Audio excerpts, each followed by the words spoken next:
That's to recover the wreckage from the deadly crash in the skies over our nation's capital. We got to look at what's next in this investigation. Plus, when children and families are scared and they don't come to school, the children have interrupted schooling. They don't get the education that they deserve.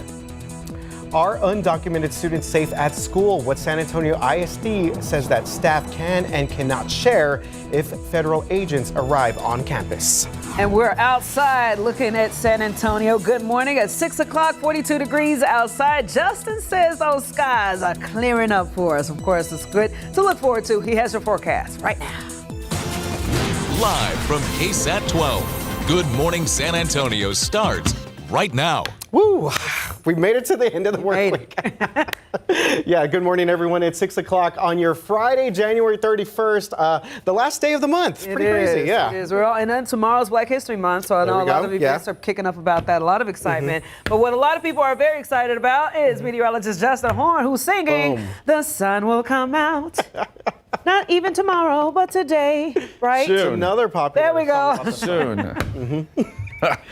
Japanese is so musically talented too. Jukebox. If only RJ and I could sing like she sings. Oh boy, I don't even want to it try. ain't that deep. Y'all are good. No, not really. So we take a look outside for you. It's a nice morning. We've got clear skies. Temperature's a little chilly, 41. We've dropped off another degree here in San Antonio. 46 New Braunfels, 47 in Stinson. Very light breeze, so that is creating somewhat of a wind chill. 36 is what it feels like right now here in San Antonio. But you know what? We warm up. That sun comes out.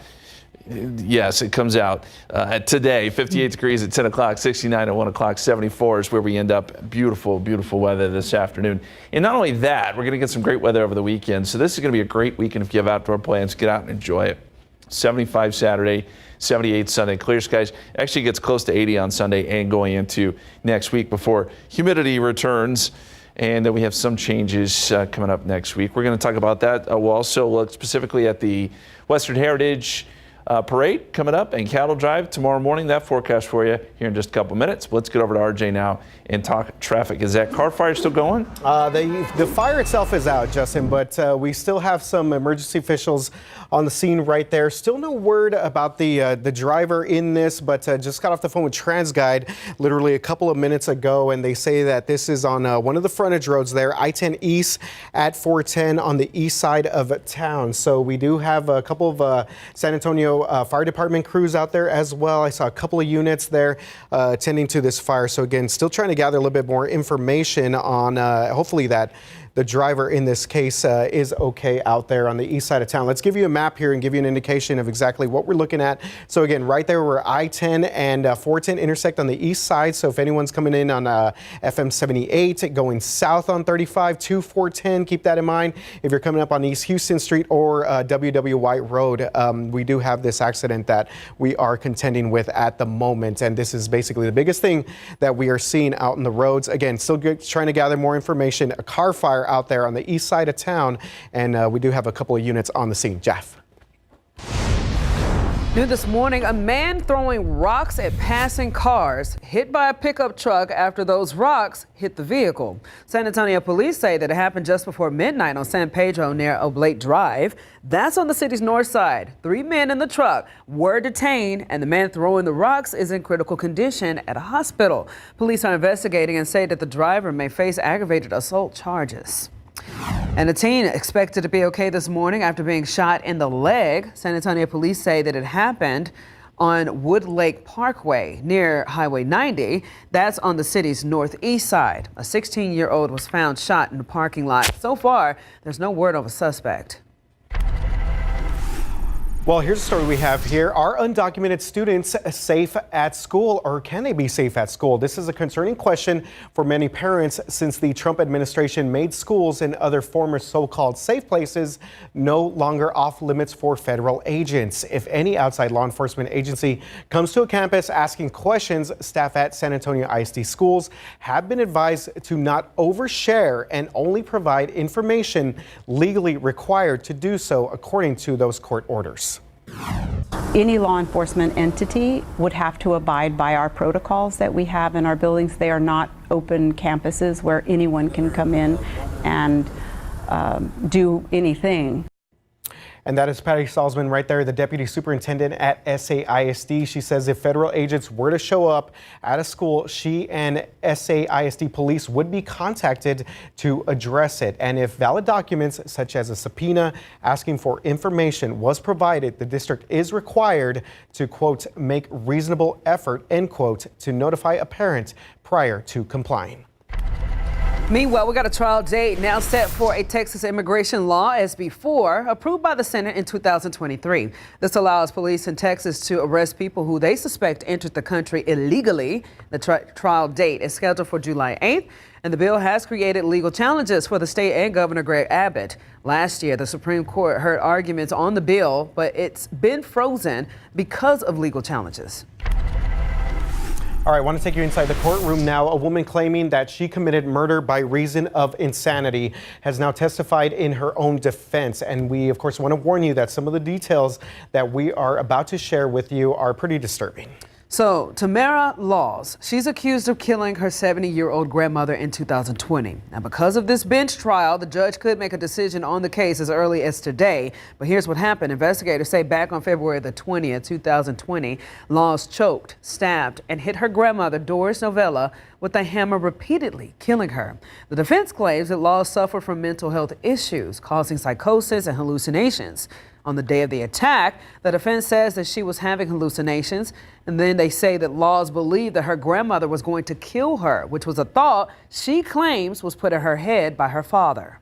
I was afraid that my grandma was doing witchcraft on me. He was telling me if I did not kill my grandma, I was going to end up chopped up and sent to him in a box. So if found not guilty by reason of insanity, Laws would be sent to a state hospital for several years. All right, our top story nationally here. Let's take a live look over Washington, D.C. at this hour. Of course, divers continuing that grim task of recovering the wreckage from the American Airlines jet and Army Black Hawk helicopter that collided in the skies above the Potomac River. That, of course, this horrible collision happening late Wednesday night. So the flight data recorder and the cockpit voice recorder, known as the black boxes, have been recovered from the scene of the crash. Yeah, those are some new developments here. The Army helicopter on a training flight crashed into the passenger jet as that plane was landing at Reagan National Airport. All 64 people, Jeff, on the plane here, and 3 soldiers on the chopper are presumed to be dead. So far, 40 victims have been recovered. Now officials are looking into the military pilot's actions. We'll be able to put it in space and time, exactly what headings were they on, what airspeeds were they flying, what was their attitude, and a lot of other information that may help us understand the accident. Now, dive teams stopped operations after saying that they've recovered all the bodies that they are able to without moving the plane's fuselage. So today they will work on trying to salvage aircraft components. It's unclear how many air traffic controllers were working at the time of the crash, but an FAA report says that staffing in the tower was, quote, not normal. We're also learning more about the victims of that crash who were on the plane coming from Kansas. Is actually a U.S. figure skating says that 14 athletes, including some skaters called the rising stars of the sport, were on the plane alongside their coaches and family members at Reagan Airport, runway 33. The runway the plane was supposed to land on Wednesday night, now closed until at least next Friday. Yeah, just some tragic news there. Well, on Capitol Hill, a tough day of questioning for 3 of President Trump's most controversial nominees. His picks for FBI Director, Director of National Intelligence, and Health Secretary faced off with Senate Democrats and in some cases, some Republicans as well. In his second day of questioning, Health Secretary nominee Robert Kennedy Jr. was grilled about his vaccine skepticism. Kash Patel, Trump's nominee to lead the FBI, clashed with Democrats over his past statements about the media, and Tulsi Gabbard, Trump's pick for intelligence chief, was questioned by members of both parties about her past statements supporting Edward Snowden. That is the NSA contractor who leaked classified information. Gabbard saying that Snowden helped expose illegal government activities.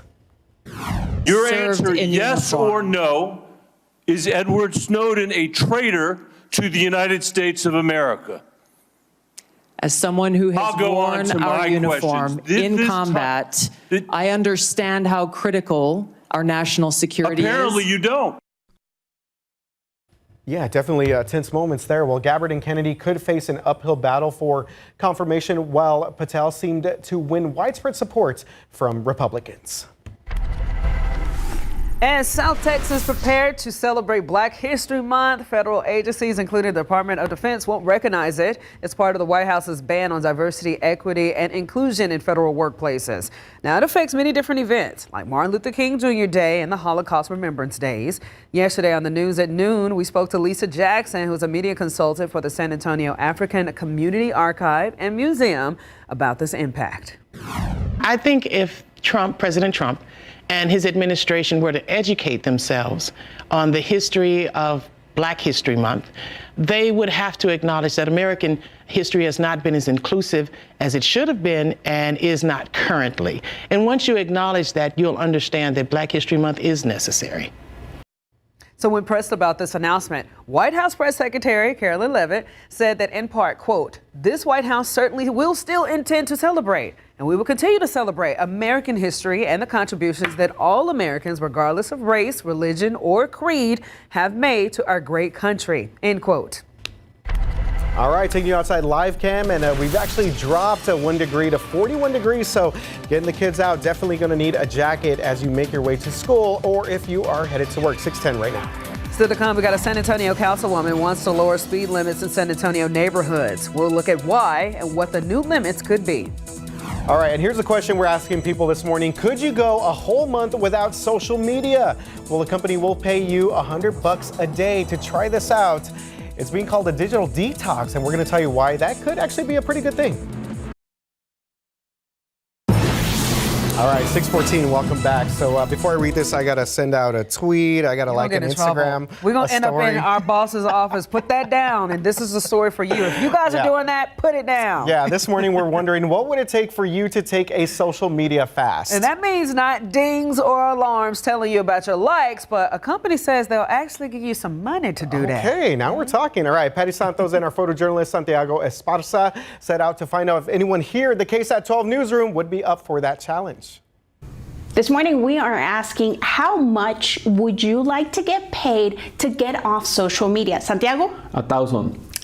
And how long could you go without using your social media? I don't know, 3 days. We are asking some of our other friends here in the KSAT newsroom, and here's what they said. What would it take for you to get off social media? Not much. It wouldn't have to be money. $100 a day, no social media, easy peasy. But my job would be harder. What if somebody paid you to get off social media? Do you think you could do it? Probably. I mean, in that case, yeah, I just put my phone in the other room and don't even ignore it. $1,000. That's kind of easy, I think. I think I could do that. With the job, it may be a little hard, but otherwise, yeah. You know what? 10,000. Price just went up. Reviews.org is a tech and internet company. They've been looking at social media use for the last few years. They say the amount of time spent checking their phones is going up each year. This year, they are challenging one person to quit their social media use for 30 days, and they're going to pay that person $100 a day. Being connected all the time can really stress us out and kind of take us away from like kind of what's important, like what's happening really immediately around us. So it'll be a good time for people to kind of recenter themselves and be more like present. A social media detox might also help improve your mental health, sleep, and focus. Okay, if you want to be a part of this detox, there's already about 1,000 people that have signed up to be picked for this challenge. You can apply today. This is the last day to do that. We have a link on KSAT.com. If you decide to do it, let us know how it goes. You do it, Jeff? You know, times are hard nowadays, so yes. I take the 3K. All right, before we get to a traffic update here, San Antonio Councilwoman calling for speed limits in San Antonio neighborhoods to be lowered to 25 miles per hour. The default speed limit in most neighborhoods is 30 miles per hour. Well, District 7 Councilwoman Marina Alderete Gavido says that lowering the speed limit will lead to less crashes, a relief on emergency responders, more walkable neighborhoods, and the potential for more shopping at local businesses. Out on the roadways now, speaking of speed limits, this particular car hasn't been speeding at all because it's been on fire, but apparently it looks like it is put out. Yeah, so it looks like we are starting to clear this incident out there. This is on I-10, the eastbound frontage lane, right before you get to the 410 interchange. So for all of our drivers on the east side of town, just keep that in mind. Still have one emergency official out there. Going to swing over to our camera here. And looks like they are in the final stages of clearing things out for our drivers there. So that is good news. Do want to remind folks about some construction taking place this weekend, actually in that similar spot there. I-35 South, that ramp to Loop 410 South, and the frontage road will be shut down tonight going to 5 a.m. Monday morning. This is all part of the expansion. Northeast extension. There you go. How would you do it? A lot going on. All right. As Justin saw. Y'all, it is time to So much construction. just ask Pasta Connie. Or Pasta Tani, I mean. New coworker. Ooh. All right, so Phil, we're going to discuss Phil. Okay. The famous groundhog. So my question to you this morning is, how accurate is Punxsutawney Phil? I did dig through some numbers here for this. There is an actual answer to it, but should he be the next KSAT meteorologist? We got 40% who said. Wow. Okay. Let's not get crazy. Not bad, not great. Mostly wrong, or is he the worst prognosticator, rodent prognosticator ever? Wow. I love how people are going on the opposite ends of the spectrum. Either he's the worst or he should be doing very the forecast polarizing. with you. Right. Very polarizing. He's going to be doing the 7-day next week. We'll find out. Anyway, we'll reveal the answer here in about 30 minutes or so. That is our question this morning, our Just Ask Justin. Temperatures 41 degrees at the airport, 46 Stinson, 47 Port SA. It's a little chilly out there, 41 Boulevardy, 45 Kenyon Lake. Chilly, but not cold, not bitter cold. And there's just a little bit of a breeze, so there's a little bit of a wind chill, but it warms up quickly. That sun comes up, we'll get temperatures up to 50 by 9 a.m. And by noontime, we're at 66, topping out near 74 this afternoon. Really, really good weather. And the same for tomorrow. If you're heading out to the Western Heritage Parade and Cattle Drive, the 5K gets underway at around 9 a.m. It'll be clear and cool for that, so good weather for the runners. Sunny and beautiful once the parade gets underway, which is around 10:55, 11 a.m., 63 there. And then by the time the parade winds down, 72. If you're not going to be out there, you can also catch it on our air. SA Live will be live, of course, tracking it. We'll also have live coverage on Good Morning San Antonio weekend editions, so tune in. Dew points. Falling off. We've got dew points in the 30s. That puts us in the very dry category. We had been so humid for so long, and now we're back into the dry air. And this sticks around for several days, so that lends itself to those cool mornings and warm afternoons.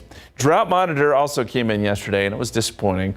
We have had some rain in the last couple of weeks, but not enough to get rid of our drought. And in fact, it has grown some. So extreme drought, that's that red color, stretches now from Austin to San Antonio out to Eagle Pass. Del Rio also experiencing some significant drought. Basically, our entire viewing area within the drought. You get out into West Texas, it gets a little bit worse. You got some exceptional drought out there in the Davis Mountains and most of the Big Bend region. Want some numbers to put to it? 1,235 days, very specific, since all of South Central Texas was last considered drought-free. You got to go back to 2021, September of 2021, for us to be completely out of the drought.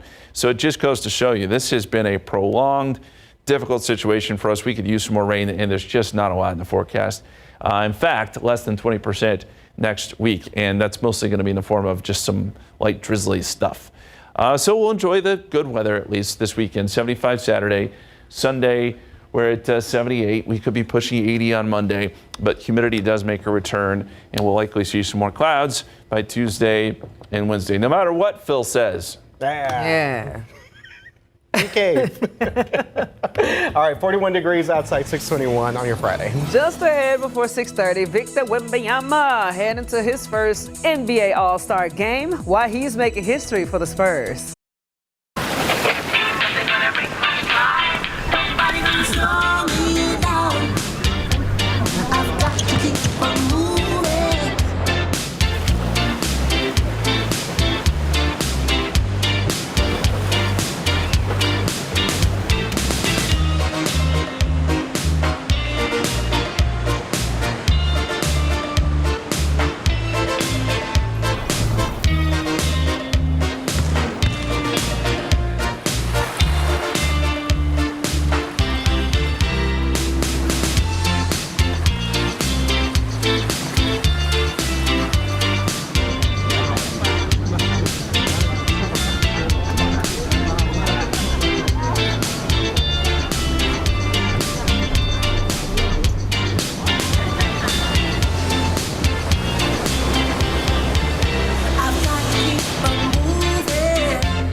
6:25 as expected, Victor Wembanyama selected as an NBA All-Star Western Conference Reserve as voted on by the league's head coach. Ooh, yeah, for plays like that there. 21 years old, Wemby is the youngest All-Star ever in San Antonio franchise history. Let's run down the numbers. He's played, obviously started every game this year, averaging 24.5 points per game, close to 11 rebounds, a league-leading 4 blocks per game, and close to 4 assists per game. Also throw in another steal in 33 minutes. So again, Wemby joining the likes of the Admiral, Tim Duncan, and yes, even LaMarcus Aldridge. I know some people are torn on him as other big men that have made the All-Star game for the Spurs. Don't forget the Spurs take on Milwaukee Bucks tonight at 7 o'clock inside the Frostbank Center, and then they'll have one more game this weekend against Miami before that rodeo road trip. All right, let's go, Scarsco. Let's go. 6:25 right now, 41 degrees outside. All right, just ahead, switching gears here a little bit, brutal dog attack ends with a woman in jail. While neighbors say it's not the first attack for that dog. Plus, I truly do stand on the shoulders of giants. People are going to read about this story and like that lineage that goes all the way to the turn of the century to here now I'm talking to you as Judge Huff. There you go, just in time for the start of Black History Month. We got a Bexar County judge honoring the very few black judges who have held the bench in the county and city over the past several decades. That educational meet and greet she's hosting at 6:30. right now in GMSA, it's almost time to rodeo San Antonio. We're getting you ready for this year's Western Heritage Parade and Cattle Drive when you can catch these dozens of cattle on the streets of downtown San Antonio. Plus, for people who want to ride, it's for mothers and children and elderly. San Antonio has a new road map right now for bike lanes across the city. We'll hear from cyclists who are ready to get the plan on the road. And taking a look outside live cam, good morning to the city of San Antonio. Of course, we're expected to see some sun later today. Justin standing by with your Friday and weekend forecast. Good morning, San Antonio. 6:30 right now on your Friday. This is let's go ahead and get to Justin Horn. The sun will be out later, yeah, the sun so will it's come going to be out brighter than what we're with seeing. Justin, of course. We're going to switch it up. We're going to go. Yes, let's do that. Talk some weather. All right, Justin. Again, the sun's coming out. Yes. You know what? We had a beautiful sunrise last night. We did. We'll get there. We'll show it to you in a second. Bear with us. Okay, yeah, These we're things happen, experiencing some type of technical issues. So Live you're TV. watching this. There it is.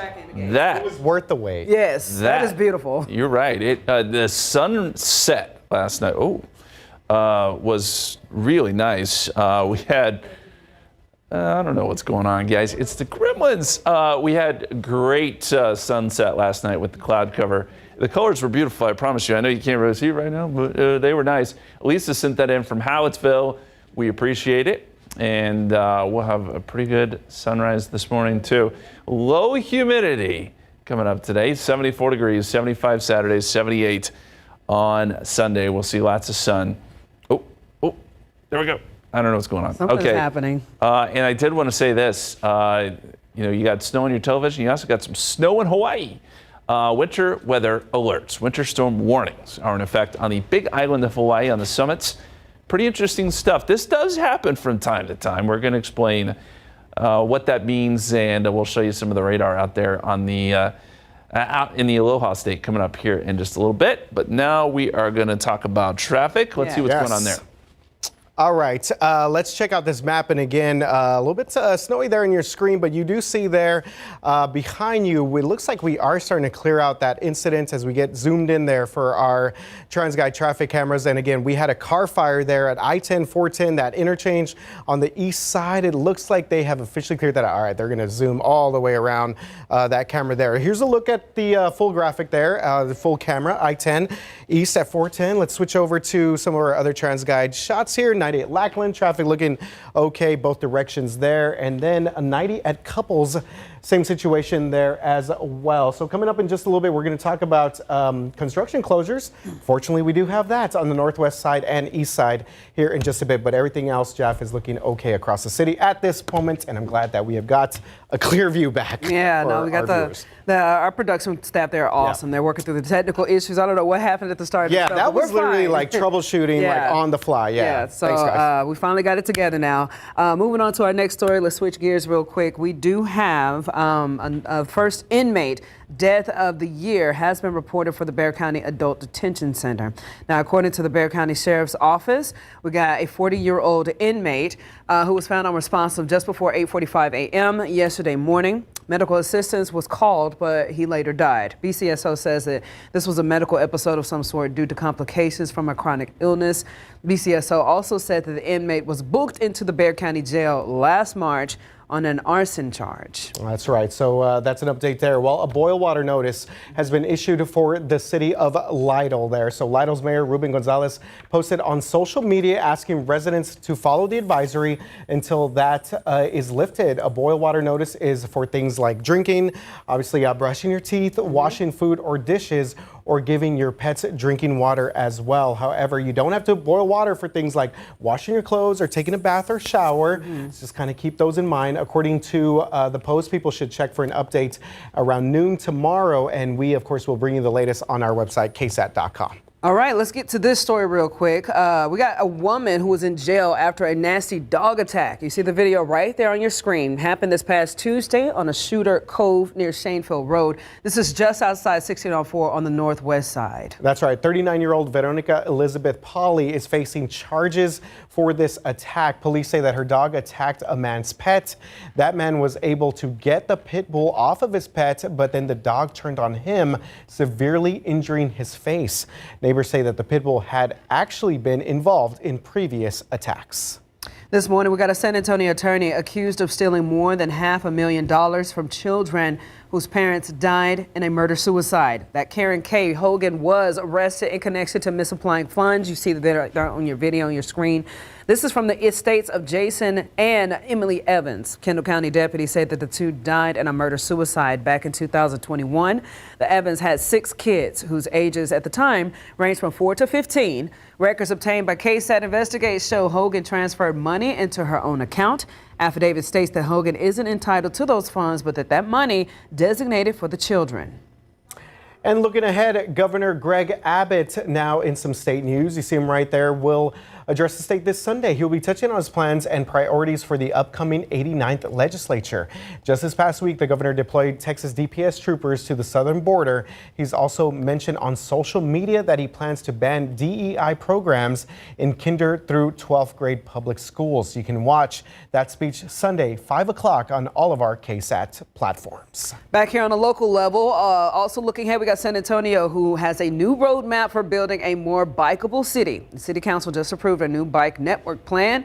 It's a framework for how to develop safe routes for cyclists to get around. And you can cycle to Detroit on the more than 1,700 miles of lanes in San Antonio's new bike network plan. However, the plan is more focused on allowing you to bike to HEB. An online map shows that the full vision, and that's 2 years in the making.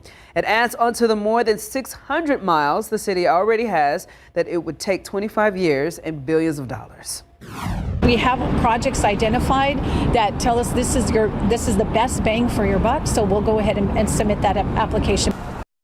Street as they aren't very inviting though. San Antonio is a city built for cars and was ranked the 16th deadliest city for cyclists a few years ago. Cyclists in favor of the plan say that it's now up to them to make sure the plans become a reality. All right, so our latest installment of our Know My Neighborhood series is officially in the books. And this month we went to Denver Heights.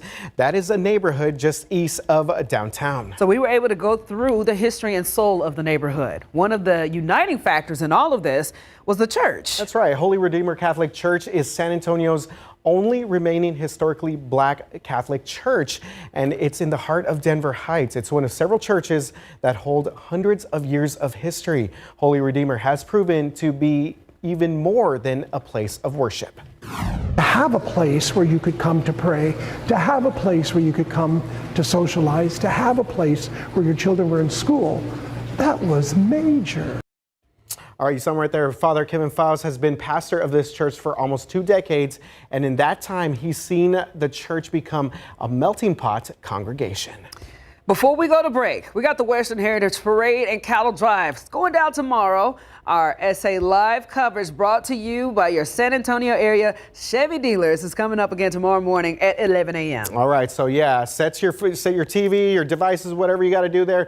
Dozens of Longhorn cattle will lead the parade downtown from Houston Street all the way from 35 to Broadway. And again, this is all part of the Western Heritage Weekend. The parade is the official kickoff for the San Antonio Stock Show and Rodeo. So be sure to be a part of that event that makes our city unique. See your little lasso hand. Lasso, yeah. Also happening today, we got Saddle Up because we're trying to save lives. The South Texas Blood and Tissue giving blood donors 2 tickets to the San Antonio Stock and Show and Rodeo Fairgrounds, plus a special Western themed T-shirt. Absolutely, very cool. All right, you can donate at the Wonderland of the Americas Mall. That's over there by Crossroads. That's taking place from 9 o'clock this morning to 6 in the evening. So you got to make an appointment there. You can make it. All you got to do is call the South Texas Blood and Tissue Center or visit southtexasblood.org. All right. O-R-G. Elephant in the room. We got some technical issues going on right now, but we're handling it. We're rocking it. Shout out to our production staff back there working through all the difficult situations, but it's okay. We're bringing you guys the news right now. 6:39 on At the Time. That's right. All right. Here's a preview of what's next on Good Morning San Antonio. I wanted the community to know that there's a small history of black judges, but there is a history there to be told. I'm a mother of 3, and I'm all about always educating the next generation. Let them come and see. All right, inspiring that next generation about the history of the Bexar County judicial system. How one local judge kicking Black History Month off, paying homage to the very few black judges who've paved the way for her. Welcome back. It is 6:43. Okay, so becoming a judge is very hard enough, right? But get this, becoming a judge as a black American before, during, and a little after the civil rights era, nearly impossible due to that discrimination, true racism, and prejudice. All right, so did you know that here in Bexar County, only 30 black judges out of the hundreds that have presided have held the bench dating back to the 1900s? And that's the county and the city. That's unbelievable. So one of those judges, though, honoring their legacies during a special meet and greet event, kicking off Black History Month tomorrow. But here's how my conversation with her went in her chambers. Judge Yolanda Huff. We are in your natural habitat, and I'm so excited and honored to be here right now. But if you could tell me, I want to go through memory lane really quick. You told me started when you were 11. I just wanted to be a lawyer. I didn't really know what lawyers did, but I knew that lawyers helped people. I went to UT Austin undergrad, and then finally I made a San Antonio with St. Mary's, but just always this desire to be a lawyer. And I was a defense attorney with my solo practitioner for 22 years before I ran for judge in 2018. The history behind it, there were people who had to walk a certain path of difficult obstacles that got us to where we are today. So tell me about that. All the way back to 1919, when the first black person was licensed to practice in the state of Texas. They were here in San Antonio. I mean, it was so that he couldn't even find a place to open his office up, to hang his little shingle out. Nobody would even rent a room to him to practice. Back then, the black lawyers could not join the San Antonio Bar Association. Hattie Briscoe practiced alone. Like, she was, no firm would hire her, even though she graduated #1 in her class in 1957. That's why the San Antonio Black Lawyers Association was established, that group, that affinity group, because we weren't allowed to join the San Antonio Bar Association, right? I am definitely standing on the shoulders of giants. For people who are going to go out to the event, what can they expect? Municipal, magistrate, county judge, district judge, federal judge, Supreme Court of Texas judge. They're going to be honored. And it's just been like, I want the community to know that it's small, it's not been that long, but it is a judicial history there, like presenting information to the community. Like, the first African-American judge was elected, that was Clarence McGowan in 1974. Now, since then, we've been steadily making progress, but it could never be that a black judge would, a lawyer would run, it could win. We would never make it out of the primary, ever. So in 2018, when 3 black women were finally elected, that was me, Judge Izuma, and Judge Boyd, that was truly history making, because that had never happened in Bexar County. We only ever had one black judge elected on the bench at any given time. With this event, would you say that it would serve as a purpose to kind of inspire a lot of people who probably didn't think, maybe I don't belong up there, or maybe I could try, what would you say that would inspire others to probably become more attracted to the judiciary industry? Well, I like to say this all the time. There is nothing special about me. If I can do it, you can do it. And sometimes people got to see it, the young people got to see it to believe it. I especially want young people to come to this event. There is nothing, absolutely nothing special about Judge Huff. You can do this, I did it, you can do this too. People like to say knowledge is power. I like to say knowledge is freedom. Hey, that's my girl right there. I love her. Okay, so obviously this judicial meet and greet with these 30 black judges. Again, that's what makes it so special. This is 30 black judges of Bexar County and San Antonio. They will be at the Whitty Museum from noon until 2 p.m. tomorrow. I think last time I talked to her, it was booked. Everybody needs to go to get that education. But again, it's special because it shows and demonstrates that there are some people who had to really fight for us to even be in those circles. Now we're in those circles, and now it's time to open the door up some more for people to be inspired by what has happened in our past. Also, I mean, just to take you the historical factor of this, I mean, she was such a wealth of knowledge. Oh, 1,000%. To have all that information, just really a true inspiration for everyone out there. Thanks for sharing that with us. Oh, no, it was a blessing. It was an honor meeting her. So thank you so much, Judge Huff. I know you're watching. If you're seeing this, thank you for sharing this event with our community. Yeah, let's get out to the roadways. Let's check out the roads right now because, you know what, for the most part, things are okay out there as you take a look here. Let me see if I can get us, there we go. As we go back to our TransGuide traffic cameras, 10 East at Loop 410, we did clear out that car fire from earlier. Right now, seeing a couple stalled vehicles, 10 at Ralph Fair Road, far northwest side, 410 at West Avenue, right there, where we had a Loop 410 West Avenue on the northwest side. All right, inbound times, everything's for the most part okay, with the exception of our folks coming in from New Braunfels right now. Look at that, over an hour, about an hour and 15 minutes if you're coming in from New Braunfels right now on 35. We know that things are not always great there when it comes to construction there. Outbound times are looking okay. And then do want to remind our folks about this construction, y'all. Yes, unfortunately, we do have it this weekend. 1604 East, the ramp to I-10 East. 1604 West, the ramp to I-10 West. That'll be shut down tonight, going through Monday, 5 a.m. I love how you go through this like you're doing sports. And that's the best, man. It makes you excited. Yeah. These road I got my phone out with all the compass, like east. There you go.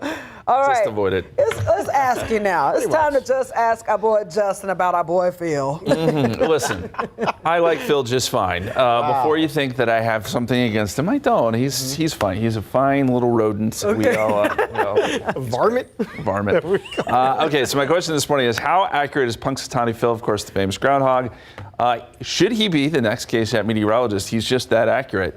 Not bad, not great. Mostly wrong, or the worst rodent prognosticator ever. And I'm surprised that that's winning. I know, right? I'm giving you guys some credit. I am going to bring this back to reason. I think it's not bad, but not great. 7%. Okay. I'm joining the 7% crew. You know what? I don't want Justin to get at me, so I'm going D with the folks. Okay. What is it? I'm glad you didn't pick A. This is what's crazy. It's C. It's mostly wrong. Whoa. Nobody chose. We were trying to give him some love, man. Yeah.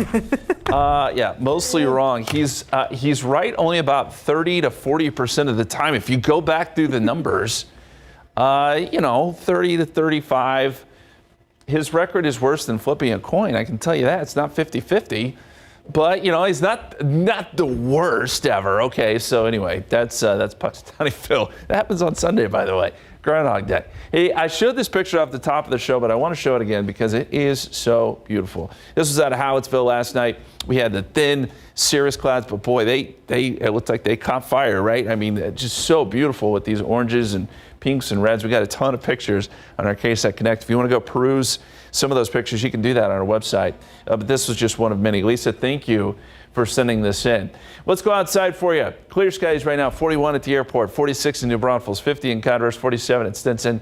Northwesterly winds at 7, so that puts the wind chill at 36. There's not much of a breeze, but what there is, it's creating temperatures that feel just a little bit cooler than that actual air temperature. 50 at 9 o'clock, so once the sun comes up, we'll get a quick warm-up, rapid. 66 noontime, we'll be up around 74 this afternoon. We had 73 yesterday, that was with some cloud cover, so today in theory, we should be just a little bit warmer since we're forecasting sun. Western Heritage Parade and Cattle Drive tomorrow morning at 9 a.m. 52, 63 at 11 a.m., 1 p.m. 72. Of course, the parade and cattle drive gets kicked off right around 11 o'clock. We'll have live coverage for you. But if you want to head out there, it is going to be close to perfect. Really, really beautiful weather. And then beyond that, we're expecting warm weather going into February. So this is the outlook for February 6th to February 10th. It shows a high likelihood of above average temperatures. So it's looking as though it'll be fairly warm as we head into February. Hey, real quick, we also talked about this off the top of the show. Winter weather. Winter storm warnings in Hawaii. It does happen. It's not completely out of the question because they get strong storm systems, and it's on the peaks of those tall mountains there on the Big Island, Mauna Kea and Mauna Loa, where you have some very high peaks, and it's right there at the peak. They do get some snow, but expecting 10 to 15 inches of snow with gusty winds up to 85 miles per hour. So pretty big storm system there affecting Hawaii. I wanted to point that out really quick. Posted about it on my Facebook page as well if you want to check that out. All right, let's look at the 7-day forecast real quick. 75 Saturday, 78 Sunday. Humidity does return next week. We'll get more clouds, maybe some fog and drizzle Monday and Tuesday. All right, let's look outside one more time with live cam. And you can see we got clear skies, traffic moving right along there along 410. We'll be right back. All right, welcome back. Quick check of our traffic authority right now, and traffic looking pretty good across most parts of the city right now. We cleared out that car fire 10 East at Loop 410. See if we get one more shot here. Still some overnight construction taking place here, 10 at the Y, but everything looking pretty good across the city. Jeff. Let's get to Justin. Yeah. Hey, the other Jay. Forecast today is beautiful. 74 degrees, sunny skies. We'll see some cool mornings over the weekend, but great afternoons. And I mean great weather this weekend, mid to upper 70s. Warmer and a little more humid next week. We'll get some fog and drizzle to start next week, but not bad at all as humidity returns. And hey, Jeff, you're heading out to a career day this morning. Yes, I'm so excited. Got to give some love to my people over there at Rita K. Driggers Elementary School. We're going out there, do a really fun career day. I won't be there on GMSA Plus, but that doesn't mean the party is stopping because RJ, Stephanie, Ansley, Garrick, they got you covered. Justin, you guys stay with us. GMSA Plus starting in a couple of seconds. Have fun, Jeff. We'll see you guys in just a bit.